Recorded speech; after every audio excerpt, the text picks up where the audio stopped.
Hey, Monsignor, how you doing? Good morning, Jen. How are you doing? I'm swell, thanks. Okay.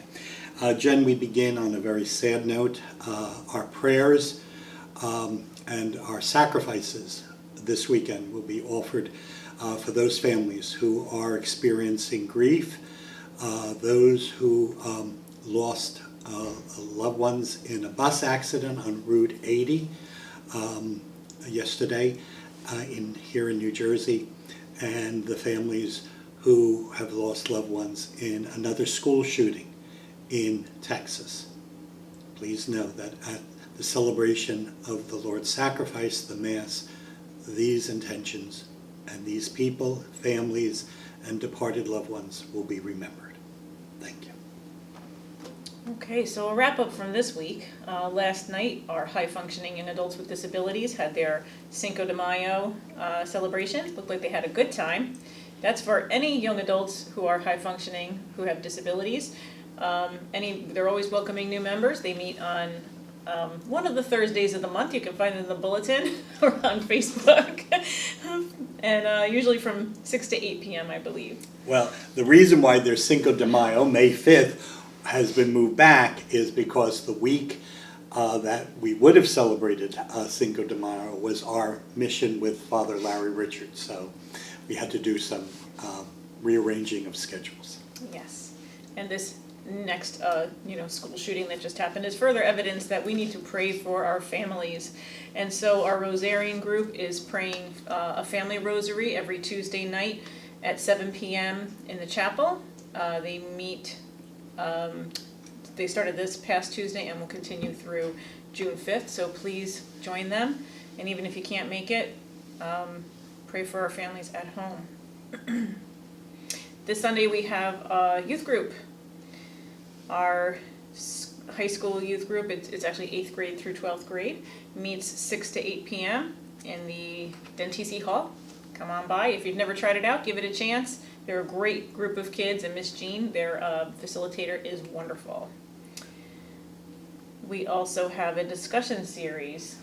Yes, it's important that people realize the discussion series is a presentation of topics that are not necessarily religious, but they're very important to the lives of people at various moments in their lives. I think this one is about preventing computer crime and becoming very much aware of the whole concept of hackers, and also getting emails that you don't know who they're from, and they really can lead into you spending a lot of money on a joke that happened to one of our staff that we're very concerned about.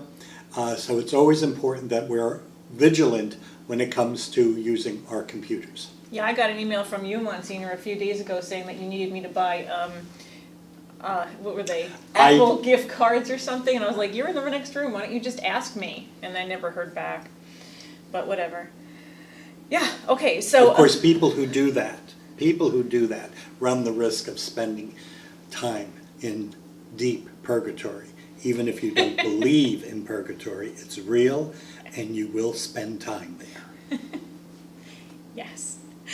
And we're going to advertise something for another parish. The Church of the Nativity in Fairhaven is hosting a panel discussion on the role of the laity in the church today. We're advertising that because... And you're one of the speakers. I'm one of the speakers. I'm one of the panelists. I happen to be a laity who has a role in the church today. But what we're doing is looking at the documents from Vatican II, especially on the apostolate of the laity, and trying to impress upon people that all of us are called to holiness, and every single person in our parish, outside of our parish, and the whole world has a role in the church. And we need to understand that we need to take that up and actually participate. We're in the trenches. Especially in light of our Holy Father's most recent apostolic exhortation, where he kind of emphasizes the call to holiness for the laity. And out of that call, I'm a firm believer that if our families, all our people, recognize their own response to that call to holiness, then we will have an increase in vocations to priesthood and religious life. Holy communities, holy individuals, holy families breed, vocations of either lay church workers, deacons, priests, and consecrated religious, both men and women. And so I think it is timely. That is the 22nd, right? It is, Tuesday the 22nd from 7 to 8:30 at the Church of the Nativity in Fairhaven.